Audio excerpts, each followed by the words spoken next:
আসসালামু আলাইকুম। Welcome to my channel বিনিয়োগ লজিক। আশা করি সবাই ভালো আছেন এবং সুস্থ আছেন। আজকে আমার টপিক হচ্ছে পরে ওটা আমি দেখাবো এবং আপনার টাকা কিভাবে মুদ্রাস্ফীতি কমিয়ে দেয়। অনেকটা আগুন যেভাবে কাগজ পুড়িয়ে দেয়, মুদ্রাস্ফীতি কিন্তু এভাবেই আমাদের টাকা কমিয়ে দেয়। কিন্তু এটা আমরা ডাইরেক্টলি দেখতে পারি না। এবং মুদ্রাস্ফীতিকে কিভাবে পরাজিত করা যায়, আমরা এমন কিছু ওয়ে শিখবো আজকে ভিডিও থেকে, যার মাধ্যমে আমরা ইজিলি মুদ্রাস্ফীতিটাকে কমায় রাখতে পারি, আমাদের পার্সোনাল মুদ্রাস্ফীতিটাকে। চলুন মুদ্রাস্ফীতি কি এটা জানা যাক। What is inflation? মুদ্রাস্ফীতি কি? মুদ্রাস্ফীতি হলো একটি নির্দিষ্ট সময়ের মধ্যে একটি অর্থনৈতিক পণ্য ও পরিষেবার দামের সাধারণ স্তরের বৃদ্ধি। নর্মালি ডিফ্লেশন যেটাকে বোঝায় সেটা হলো কোনো প্রাইসের কোনো কমোডিটির দাম যদি কমে যায় তাহলে সেটাকে ডিফ্লেশন বলে, আর যখন বেড়ে যায় তখনই সেটাকে মুদ্রাস্ফীতি বলা হচ্ছে। এবং এফেক্ট অফ ইনফ্লেশন, আমাদের বাস্তবিক লাইফে এই ইনফ্লেশনটার মাধ্যমে কিন্তু অনেক কিছু মেজার করা হয় এবং এর ইতিবাচক দিকগুলো হচ্ছে বিনিয়োগের পরিমাণ বেড়ে যেতে পারে, বেশি ব্যয় করতে চায় মানুষ তখন, এবং অর্থনৈতিক প্রবৃদ্ধির দিকে পরিচালিত করে মুদ্রাস্ফীতিটা। নেতিবাচক দিক আবার এরকম দাঁড়াচ্ছে, এটি অর্থের ক্রয় ক্ষমতা কমিয়ে দেয় এবং যার ফলে পণ্য এবং পরিষেবার উচ্চ মূল্য হতে পারে। মুদ্রাস্ফীতিতে কিন্তু অবশ্যই যারা ধনী তারাই বেশি বেনিফিটেড হয়, রেদার দেন যারা গরিব। এটা আমরা লাস্টের দিকে ভিডিওর আপনাদের বুঝিয়ে দিব কিভাবে। মেজারিং ইনফ্লেশন, ইনফ্লেশন কিভাবে মেজারিং করে? নর্মালি দুইভাবে মেজার করা যেতে পারে। একটা হলো কনজিউমার প্রাইস ইন্ডেক্স, যার মাধ্যমে যে ভোক্তা যারা আছে তারা যে পণ্যগুলো ক্রয় করে সেটার যে প্রাইস ইন্ডেক্সটা আছে সেটার উপরে বিচার করে মুদ্রাস্ফীতি ক্যালকুলেশন করা যেতে পারে, যেটাকে সিপিআই মেথড বলে। আর একটা হলো পিপিআই মেথড, যেটা কিনা প্রডিউসার যারা আছে তাদের প্রাইস ইন্ডেক্সটার উপর, যারা প্রডিউসার আছে, যারা পাইকারি দামের ওপর মুদ্রাস্ফীতিটাকে নির্ধারণ করা যেতে পারে। কন্ট্রোলিং ইনফ্লেশন, ইনফ্লেশন কন্ট্রোল করার জন্য বাস্তবিক হারে সরকারের হাতে কিছু ক্ষমতা থাকে এবং সরকার সবসময় চায় যে একটা দেশের ইনফ্লেশন যাতে কন্ট্রোল হয়। একটা ইনফ্লেশনের মাধ্যমে কিন্তু একটা সরকারের পতনও হইতে পারে, যেটা কিন্তু শ্রীলঙ্কায় আমরা দেখেছি যে সব কিছুর দাম যখন ইনফ্লেশন আসে বেড়ে যায় এবং আলটিমেটলি জনগণ টেক ওভার করে। তো মুদ্রানীতির ব্যবহার করে মুদ্রাস্ফীতিকে নিয়ন্ত্রণ করা যায় এবং অনেক সময় ট্যাক্স বাড়ায় দিলেও কিন্তু মুদ্রাস্ফীতিটা আস্তে আস্তে কমতে থাকে। তো পলিসিটা অনেক বুঝে এবং বুদ্ধিমত্তার সাথে স্টেপ নিতে হয়। ইনফ্লেশন অ্যান্ড দ্য ইকোনমি, ইনফ্লেশনের সাথে ইকোনমির একটা অনেক ভালো সম্পর্ক আছে। মুদ্রাস্ফীতি এবং মুদ্রাস্ফীতির একটা খুব ভালো সম্পর্ক আছে এবং এটা আমাদের ইকোনমিকে অনেকটাই ফ্ল্যাকচুয়েট করে একটা মুদ্রাস্ফীতি। তো আমাদের মূল পয়েন্টে আমরা চলে এসেছি কিভাবে মুদ্রাস্ফীতিকে কন্ট্রোল করা যায়, এবং এখানে আমরা 5টা পদক্ষেপ দেখব যার মাধ্যমে আপনি ইনফ্লেশনটাকে কন্ট্রোল করতে পারবেন। অপ্রয়োজনীয় ব্যয় হ্রাস করতে হবে। অবশ্যই ইনফ্লেশনকে বিট করতে হলে আপনাকে অপ্রয়োজনীয় খরচগুলো কমাতে হবে। যেমন দেখেন এখানে যে খরচগুলো দেখাচ্ছে, ট্রান্সপোর্টেশনে একজন ব্যক্তির 60% স্যালারি খরচ হয়ে যাচ্ছে, শপিংয়ে এন্টারটেনমেন্টে প্রায় 56%। টোটাল যে খরচগুলো আছে তাদের মধ্যে সবচেয়ে বেশি এই 3টাতে খরচ হচ্ছে, ফুড, শপিং এবং ট্রান্সপোর্টেশন। এই 3টাতে যদি সে খরচ কমাইতে পারে কোনোভাবে, তাহলে কিন্তু তার মুদ্রাস্ফীতিটা, তার পার্সোনাল লাইফে মুদ্রাস্ফীতির রেঞ্জটা পার্সেন্টেজটা কমে যাবে। এখানে কিন্তু দেখুন বাকি যে খরচগুলো আছে, health care, education, others, housing, insurance, grand total মিলায় সে তার স্যালারি 22.2% খরচ করতেছে, যা এখানে সেগ্রিগেশনগুলো দেওয়া আছে।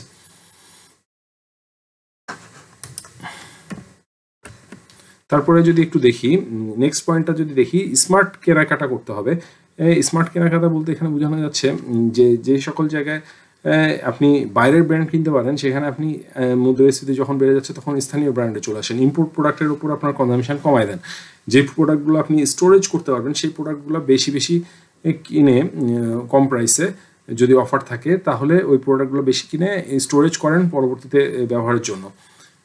যেমন আমরা কিছুদিন আগেও দেখেছি যে শ্রীলঙ্কায় যখন বা টার্কিতে যখন ফুডের দাম অনেক বেড়ে যায়, মানুষ কিন্তু তখন তার আগে যদি স্টক করে রাখতে পারে তাহলে সুবিধা। যেমন কিছুদিন আগে কিন্তু বাংলাদেশেও ডিমের দাম 110 টাকা ছিল। বাংলাদেশে এত ফ্ল্যাকচুয়েট করে কমোডিটি প্রোডাক্ট, যেটা কিন্তু সাধারণ মানুষের জন্য খুব কষ্টকর, এবং এখন আবার 140 টাকা। তো ওই সময় যদি কেউ কিনে এটাকে ধরে রাখতে পারতো তাহলে কিন্তু সে এখন ওটার বেনিফিটটা নিতে পারতো। সেকেন্ড হ্যান্ড আইটেম কিনতে পারে অনেকে, দেখা যায় যে মুদ্রাস্ফীতির কারণে আপনার ফার্নিচারের দাম বেড়ে গেছে, তো সেকেন্ড হ্যান্ড প্রোডাক্ট কিনতে পারে। ক্যাশব্যাক উপার্জন করতে পারে ক্রেডিট কার্ডের মাধ্যমে, এবং অন্য অফার টেক করতে পারে। এটা একটু স্মার্টলি নজর রেখে যেখানে যে অফারটা দিচ্ছে সেটাকে ধারণ করা, কিন্তু ক্রেডিট কার্ড ইউজ করলে অবশ্যই ক্রেডিট জালে ফাঁসা যাবে না। সুতরাং ক্রেডিট কার্ড ইউজ করলে খুব বুঝে ক্রেডিট কার্ডটা ইউটিলাইজ করতে হয়। সেকেন্ড পয়েন্টে যদি যাই, মুদ্রাস্ফীতি আর আপনার সঞ্চয় রক্ষা করুন। মুদ্রাস্ফীতিতে সবচেয়ে বেশি যেখানে টাকাটা দেখা যাচ্ছে যে আস্তে আস্তে ধ্বংসের দিকে যাচ্ছে, সেইখানে কিন্তু সঞ্চয়টাকেও আপনাকে অনেক বুঝে করতে হবে। আপনার 3 থেকে 6 মাসের যদি জরুরি নগদ টাকাটা থাকে, তারপরে যে অ্যামাউন্টটা থাকবে তা অবশ্যই কোনো একটা ইনভেস্টমেন্টে বা সঞ্চয়ে রাখতে হবে, যা কিনা আপনার মুদ্রাস্ফীতির থেকে একটু বেশি পার্সেন্টেজ থাকে। যেমন যদি এখানে মুদ্রাস্ফীতি 5% হয়, তাহলে ফার্স্ট ইয়ারে যদি কারোর কাছে 100 টাকা থাকে, সেটা কমতে কমতে কমতে কমতে 20 বছরের মধ্যে অলমোস্ট 40 টাকার নিচে চলে আসবে। এভাবেই দেখানো হয়েছে যদি 1% হয়ে যায় কোনো সময় মুদ্রাস্ফীতি, যেটা খুবই ডিফিকাল্ট, সেটা হলে আসে কিছু কিছু দেশে কিন্তু আছে, যেগুলো উন্নতশীল দেশ খুব বেশি, সেগুলোতে কিন্তু মুদ্রাস্ফীতিটা কম থাকে নর্মালি। আর উন্নয়নশীল দেশে বেশি থাকার সম্ভাবনা থাকে। তো দেখুন এখানে যদি 1% হয় তাহলে কিন্তু আপনার টাকাটা কিন্তু 20 বছরেও 100 টাকা 90 টাকায় আসতেছে। তো যে দেশের ওপর ডিপেন্ড করে, মুদ্রাস্ফীতির ওপর ডিপেন্ড করে আপনার সঞ্চয়টাকে কিন্তু ওভাবেই প্ল্যান করতে হবে। মুদ্রাস্ফীতিকে বাঁচতে হলে অবশ্যই বিনিয়োগ শুরু করুন, এবং বিনিয়োগ করার সাথে সাথে আপনার ইনকামও বাড়ানোর চেষ্টা করুন। সাইড ওয়েতে ইনভেস্টমেন্ট করুন, যার মাধ্যমে সাইড ওয়েতে আপনি সময় দেন, সাইড ওয়ে ইনকামের সময় দেন, যাতে আপনার ইনকামটা বেশি হয়। এখানে দেখতে পারতেছি যে আমরা stock, mutual fund, real estate, savings করার মাধ্যমে সেভিংস অ্যাকাউন্ট বলা যেতে পারে। সেভিংস অবশ্যই অল্প রাখতে হবে টাকা।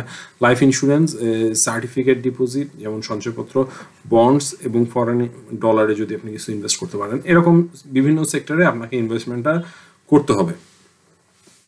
আর আরেকটা সেক্টর আছে যেটা কিনা মুদ্রাস্ফীতির সাথে সবচেয়ে বেশি কাজ করে, সেটা হলো গোল্ড। আমরা নর্মালি গোল্ড বার কিনা কিন্তু বাংলাদেশে সবাই হয়তো পারে না, বাট এটা কিন্তু বাইরে আছে। গোল্ড মিউচুয়াল ফান্ডও আছে গোল্ডের, আপনার গোল্ডের ইনভেস্টমেন্টের বিভিন্ন ধরনের ওয়ে আছে, যার মাধ্যমে কিন্তু মুদ্রাস্ফীতিতে সবসময় দেখা যায় যে গোল্ড একটু ভালো পারফর্ম করে।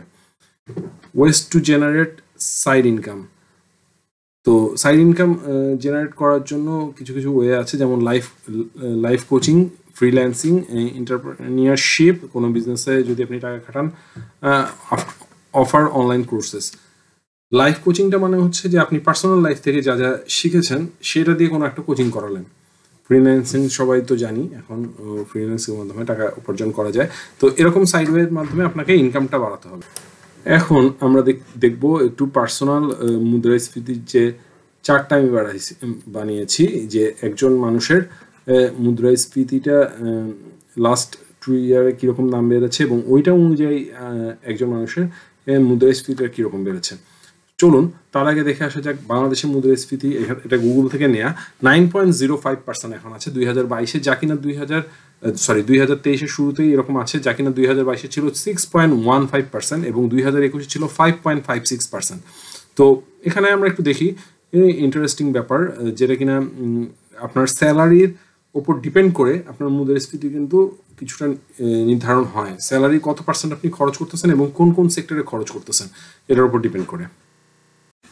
সো যেমন হাউস রেন্টে 2020-এ যেটা ছিল 9,500 টাকা ভাড়া, এখন সেটা ইনক্রিজ হয়ে দাঁড়িয়েছে হলো 500 টাকা বাড়ছে, এবং 5% ইনক্রিজমেন্টের মাধ্যমে 10,000 টাকা হয়েছে, এবং পার ইয়ারে সেটা বেড়েছে হলো 3% করে অ্যাপ্রক্সিমেটলি। তো টোটাল এক্সপেন্স হতেছে 10,000 টাকা। রাইসে এবং মিস্টার এক্সের স্যালারি হচ্ছে 50,000 টাকা। রাইসে আগে ছিল 60 টাকা, এখন হয়েছে 70 টাকা। সয়াবিনে 110 টাকা এবং এখন হচ্ছে 185 টাকা, যেটা কিনা প্রায় 34% বাড়ছে পার ইয়ারে প্রাইস। আটাতে 50 টাকা ছিল, এখন হচ্ছে 70 টাকা, যেটা কিনা 20% বাড়ছে। সুগারে হচ্ছে 90 টাকা ছিল, এখন অলমোস্ট 115 টাকা, যেটা কিনা 14% বাড়ছে। রিস্কা ফেয়ারে 10 টাকা, এখন হয়ে গেছে সেটা 15 টাকা। তো অলমোস্ট 25% বাড়ছে পার ইয়ারে। এখানে কিন্তু 2 বছর দেখানো হচ্ছে, কারণ আমি 2020 থেকে 2023 ধরেছি। তো 2023-এর শুরুটা জাস্ট, তো 2 বছর ধরা যায়। আমি এই পার্সেন্টেজটা আবার পার ইয়ারে করে নিয়েছি।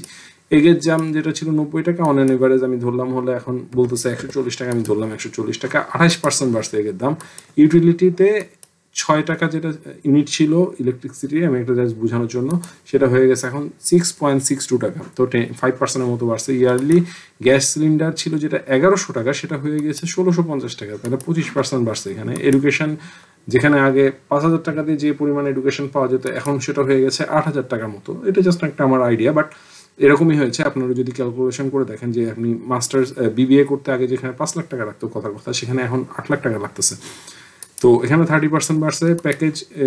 প্যাকেজ অফ কার্ডিয়াক অ্যারেস্ট, একটা কার্ডিয়াক অ্যারেস্টের জন্য আগে যেখানে ছিল 1,80,000 টাকা, মানে হেলথ কেয়ার কার্ডিয়াক রোগের জন্য, হৃদরোগের জন্য, যেটা কিনা একটা প্যাকেজ ছিল 1,80,000 টাকা, সেটা হয়ে গেছে এখন 2,90,000 টাকা। তো এখানে ইনক্রিজ হয়েছে প্রায় 31%।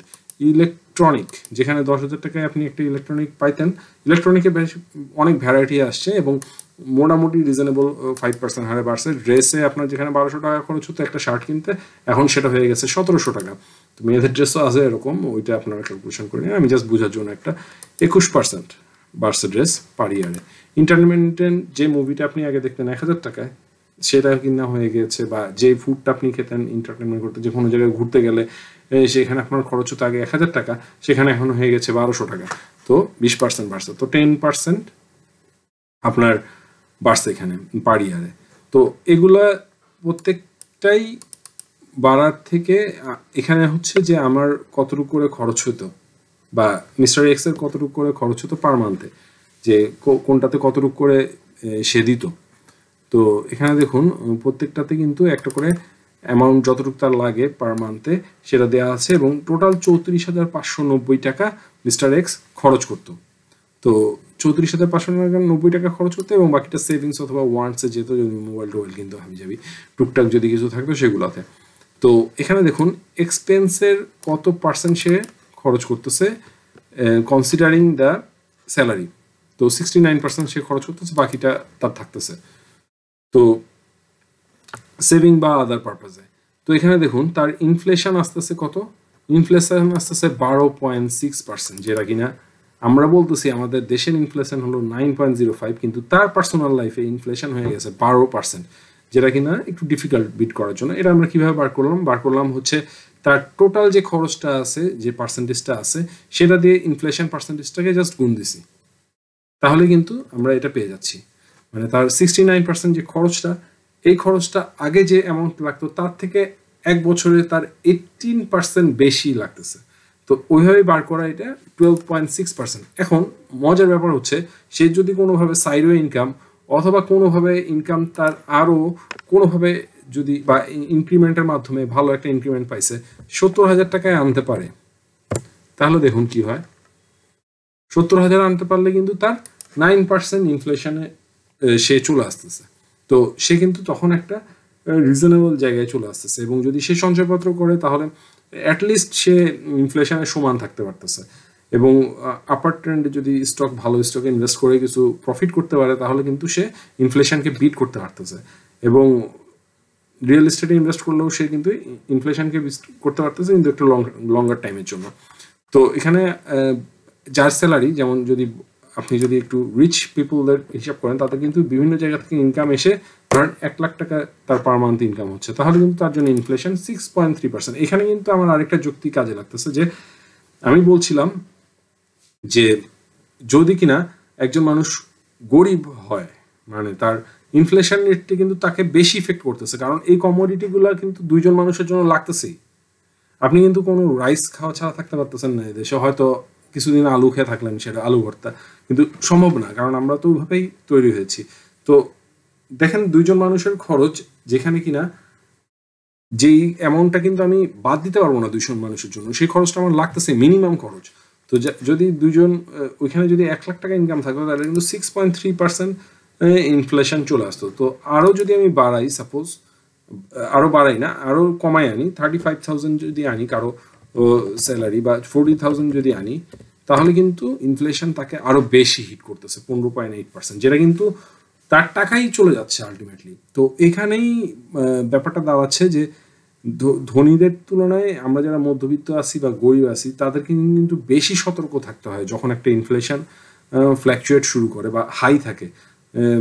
সো আপনারা একটু কষ্ট করে হলেও ইনভেস্টমেন্টটাকে শিখবেন এবং ইনভেস্টমেন্ট সম্বন্ধে জানবেন। যতগুলো ইনভেস্টমেন্ট চ্যানেল আছে এগুলো দেখবেন, নিজের সাইডওয়ে ইনকাম বাড়ানোর চেষ্টা করবেন। Thank you. আমার চ্যানেলটাকে সাবস্ক্রাইব করবেন এবং অবশ্যই লাইক দিতে ভুলবেন না যদি এই ভিডিওটা আপনাদের ভালো লেগে থাকে। এবং ইনফ্লেশনের জন্য আরেকটু ইন্টারেস্টিং ব্যাপার, এখানে আমি একটা লিঙ্ক দিয়েছি, যেটা কিনা আমি বেসিক্যালি আমার এক্সেল চার্টটা এখান থেকে ইন্সপায়ার হয়ে বানিয়েছি। এখানে কিন্তু ইউরোর একটা বিভিন্ন ইনফ্লেশনের পার্সেন্টেজটা দেওয়া আছে 2022-এ, যে কোনটা কত পার্সেন্ট ইনফ্লেশন হারে বাড়ছিল। এখানে যদি আপনার খরচের অ্যামাউন্টটা বসায় দেন, অটোমেটিকলি এখানে আপনার ইনফ্লেশন চলে আসবে। সাপোজ আমি যদি এখানে 100 টাকা বসাই, যে আমার খালি ফুডেই খরচ হচ্ছে 100 টাকা, তাহলে কিন্তু আমার ইনফ্লেশন চলে আসতেছে 16%। এখানে কিন্তু আমি আর কোথাও বসাই নেই দেখে এটা একটু বেশি আসতেছে। তো এই মেথোডোলজির উপর বেস করেই কিন্তু আমি আমারটা এক্সেল চার্টটা বানিয়ে ফেলেছিলাম। Thank you. আশা করি সবাই ভালো থাকবেন এবং আমার চ্যানেলকে সাবস্ক্রাইব করবেন। থ্যাংকস।